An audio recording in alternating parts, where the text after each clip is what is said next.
অধীর আগ্রহে অপেক্ষা করে আছে। এখন জুলাই ঘোষণাপত্র পাঠের সেই মাহেন্দ্রক্ষণ। 2024-এর গণ অভ্যুত্থান পরবর্তী এদেশের আপামর ছাত্র জনতার বহু কাঙ্ক্ষিত জুলাই ঘোষণাপত্র পাঠ করার জন্য বাংলাদেশ সরকারের মাননীয় প্রধান উপদেষ্টা ডক্টর মোহাম্মদ ইউনূস মহোদয়কে বিনীত অনুরোধ জানাচ্ছি। মঞ্চে উপবিষ্ট দেশের শীর্ষ রাজনৈতিক দলের নেতৃবৃন্দকে বিনীত অনুরোধ করছি জুলাই ঘোষণাপত্র পাঠের সময় মাননীয় প্রধান উপদেষ্টার পাশে দাঁড়িয়ে সংহতি জানানোর জন্য। শীর্ষ রাজনৈতিক দলের নেতৃবৃন্দকে সাথে নিয়ে এবারে জুলাই ঘোষণাপত্র পাঠ করছেন মাননীয় প্রধান উপদেষ্টা ডক্টর মোহাম্মদ ইউনূস। আসসালামু আলাইকুম। আজকে দেশের নেতৃবৃন্দকে সঙ্গে নিয়ে জাতির যে গুরুত্বপূর্ণ দায়িত্ব পালন করতে আমরা এসেছি, আল্লাহ তার জন্য আমাদের জন্য রহমত বর্ষণ করছেন। আল্লাহর রহমত নিয়ে আমি এই ঘোষণাপত্র পাঠ করব। বিসমিল্লাহির রহমানির রহিম। যেহেতু উপনিবেশ বিরোধী লড়াইয়ের সুদীর্ঘকালের ধারাবাহিকতায় এই ভূখণ্ডের মানুষ দীর্ঘ 23 বছর পাকিস্তানের স্বৈরশাসকদের বঞ্চনা ও শোষণের বিরুদ্ধে রুখে দাঁড়িয়েছিল এবং নির্বিচার গণহত্যার বিরুদ্ধে গণপ্রতিরোধ গড়ে 1971 সালে 26শে মার্চ স্বাধীনতা ঘোষণা করে রক্তক্ষয়ী মুক্তিযুদ্ধের মাধ্যমে জাতীয় মুক্তির লক্ষ্যে বাংলাদেশ রাষ্ট্র প্রতিষ্ঠা করেছিল। এবং যেহেতু বাংলাদেশের আপামর জনগণ দীর্ঘ আন্দোলন সংগ্রামের মধ্য দিয়ে এই ভূখণ্ডে স্বাধীনতার ঘোষণাপত্রে বিবৃত সাম্য, মানবিক মর্যাদা, সামাজিক সুবিচারের ভিত্তিতে উদার গণতান্ত্রিক রাষ্ট্র বিনির্মাণের আকাঙ্ক্ষাকে বাস্তবায়নের জন্য সর্বোচ্চ ত্যাগ স্বীকার করেছে। এবং যেহেতু স্বাধীন বাংলাদেশের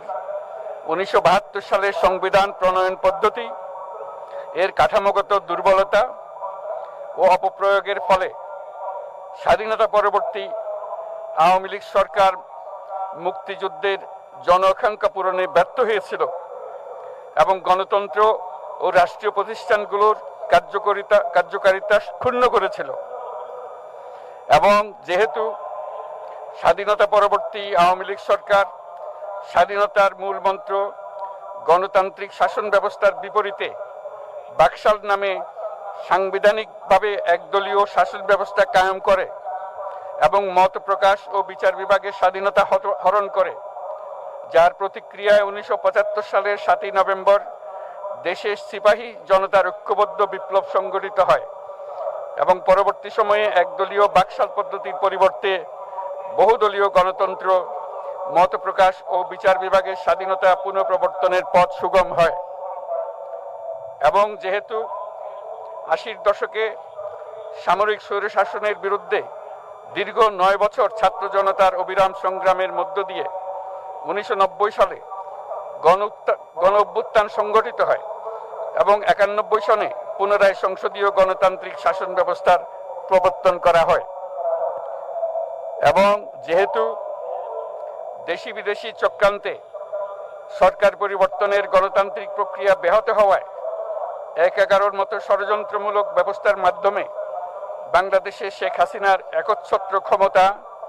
আধিপত্য এবং ফেসিবাদের পথ সুগম করা হয়। যেহেতু দীর্ঘ 16 বছরের ফেসিবাদী অগণতান্ত্রিক গণবিরোধী শাসন ব্যবস্থা কায়েমের লক্ষ্যে এবং একদলীয় রাষ্ট্র ব্যবস্থা প্রতিষ্ঠার অতি উগ্র বাসনা চরিতার্থ করার অভিপ্রায়ে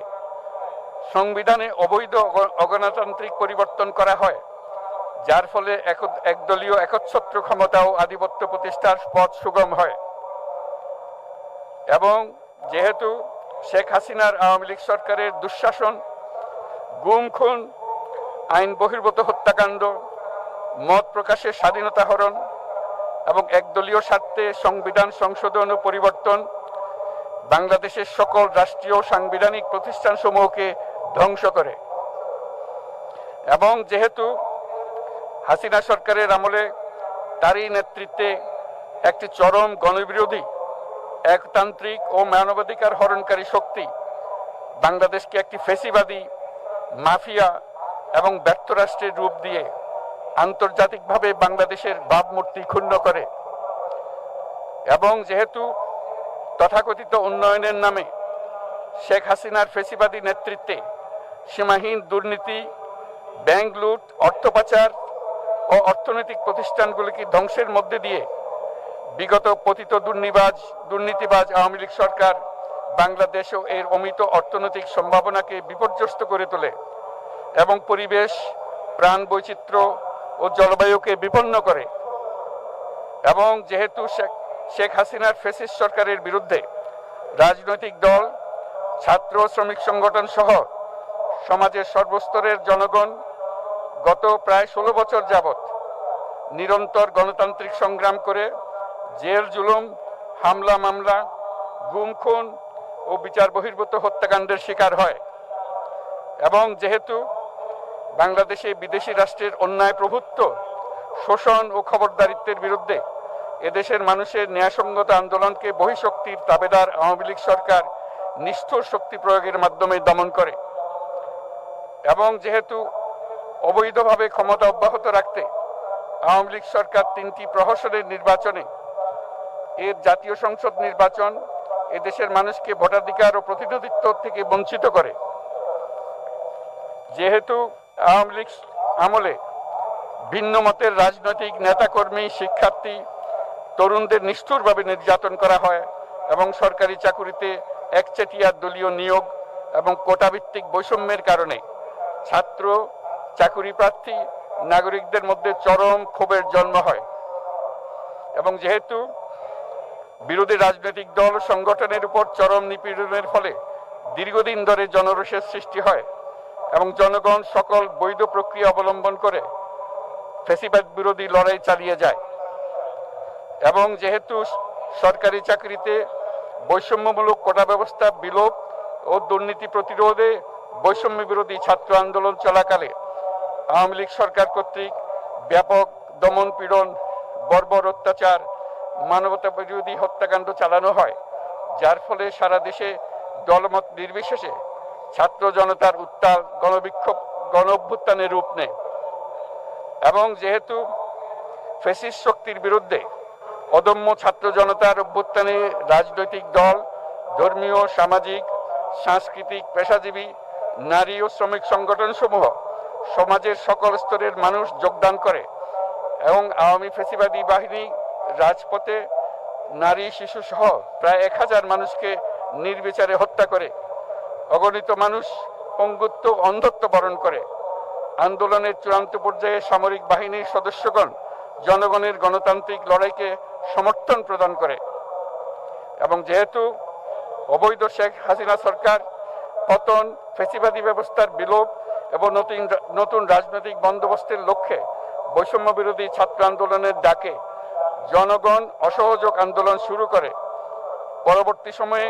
5ই আগস্ট ঢাকা অভিমুখে লং মার্চ পরিচালনা করে এবং ফ্যাসিবাদ বিরোধী আন্দোলনরত সকল রাজনৈতিক দল, ছাত্র জনতা তথা সর্বস্তরের সকল শ্রেণীর পেশার আপামর জনসাধারণ তীব্র আন্দোলনের চূড়ান্ত পর্যায়ে গণভবনমুখী জনতার উত্তাল যাত্রার মুখে ফ্যাসিস্ট হাসিনা 5ই আগস্ট 2024 তারিখে পদত্যাগ করে দেশ ছেড়ে পালিয়ে যেতে বাধ্য হয়। এবং যেহেতু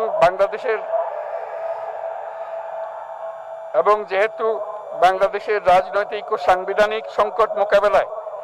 গণ অভ্যুত্থানের মধ্য দিয়ে ব্যক্ত জনগণের সার্বভৌমত্বের প্রত্যয় ও প্রয়োগ রাজনৈতিক ও আইনি উভয় দিক থেকে যুক্তিসঙ্গত, বৈধ ও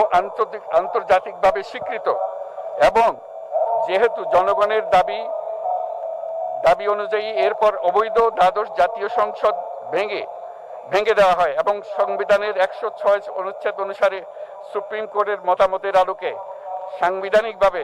ডক্টর মোহাম্মদ ইউনূসের নেতৃত্বে 8ই আগস্ট 2024 তারিখে একটি অন্তর্বর্তীকালীন সরকার গঠন করা হয়। এবং যেহেতু বাংলাদেশের সর্বস্তরের জনগণের ফ্যাসিবাদ বিরোধী তীব্র আকাঙ্ক্ষা এবং ছাত্র জনতার অভ্যুত্থানের মধ্য দিয়ে ফ্যাসিবাদ বৈষম্য দুর্নীতিমুক্ত সমাজ ও রাষ্ট্র বিনির্মাণের অভিপ্রায় প্রকাশিত হয়, সেই হেতু বাংলাদেশের জনগণ সুশাসন ও সুষ্ঠু নির্বাচন, ফ্যাসিবাদী শাসনের পুনরাবৃত্তি রোধ, আইনের শাসন, অর্থনৈতিক ও সামাজিক ন্যায় বিচার নিশ্চিত করার লক্ষ্যে নিয়মতান্ত্রিক উপায়ে বিদ্যমান সংবিধান ও সকল রাষ্ট্রীয় সাংবিধানিক প্রতিষ্ঠানের গণতান্ত্রিক সংস্কার সাধনের অভিপ্রায় ব্যক্ত করে। এবং সেহেতু বাংলাদেশের জনগণ বিগত 16 বছরের দীর্ঘ ফ্যাসিবাদ বিরোধী আন্দোলন সংগ্রামকালে এবং 2024 সালের জুলাই গণঅভ্যুত্থানকালীন সময়ে ফ্যাসিস্ট আওয়ামী লীগ সরকার কর্তৃক সংগঠিত গুম খুন, হত্যা, গণহত্যা, মানবাধিকার বিরোধী অপরাধ ও সকল ধরনের নির্যাতন, নিপীড়ন ও রাষ্ট্রীয় সম্পত্তি লুণ্ঠনের অপরাধ সমূহের দ্রুত উপযুক্ত বিচারের দৃঢ় অভিপ্রায় ব্যক্ত করছে। সেহেতু বাংলাদেশের জনগণ জুলাই জনগণের সকল শহীদদের জাতীয় বীর হিসেবে ঘোষণা করে শহীদদের পরিবার, আহত যোদ্ধা এবং আন্দোলনকারী ছাত্র জনতাকে প্রয়োজনীয় সকল আইনি সুরক্ষা দেওয়ার অভিপ্রায় ব্যক্ত করেছে। এবং সেহেতু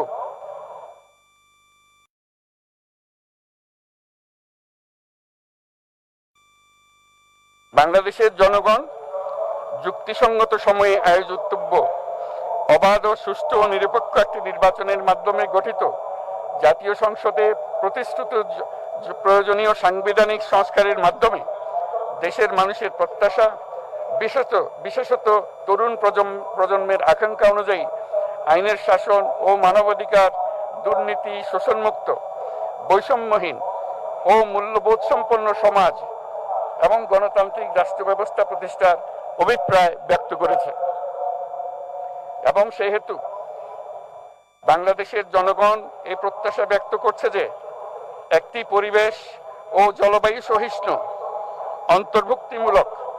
টেকসই উন্নয়ন কৌশলের মাধ্যমে বর্তমান ও ভবিষ্যৎ প্রজন্মের অধিকার সংরক্ষিত হবে। এবং সেহেতু বাংলাদেশের জনগণ এই অভিপ্রায় ব্যক্ত করছে যে ছাত্র গণঅভ্যুত্থানের 2024-এর উপযুক্ত রাষ্ট্রীয় সাংবিধানিক স্বীকৃতি প্রদান করা হবে এবং পরবর্তী নির্বাচনে নির্বাচিত সরকারের সংস্কারকৃত সংবিধানের তফসিলে এই ঘোষণাপত্র সন্নিবেশিত করা হবে। এবং 5ই আগস্ট 2024 সালে গণঅভ্যুত্থানে বিজয়ী বাংলাদেশের জনগণের আকাঙ্ক্ষার প্রতিফলন হিসেবে এই ঘোষণা প্রণয়ন করা হলো। জাতির সার্বিক মঙ্গল কামনা করে আমি জুলাই ঘোষণাপত্র আপনাদের সবার সামনে উত্থাপন করলাম। আল্লাহ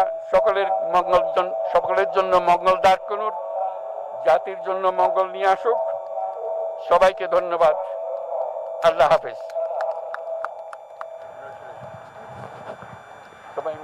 সম্মানিত সুধীবৃন্দ, ঐতিহাসিক জুলাই ঘোষণাপত্র পাঠ শেষ হলো। রাজনৈতিক নেতৃবৃন্দ সহ উপস্থিত সকলকে আন্তরিক ধন্যবাদ।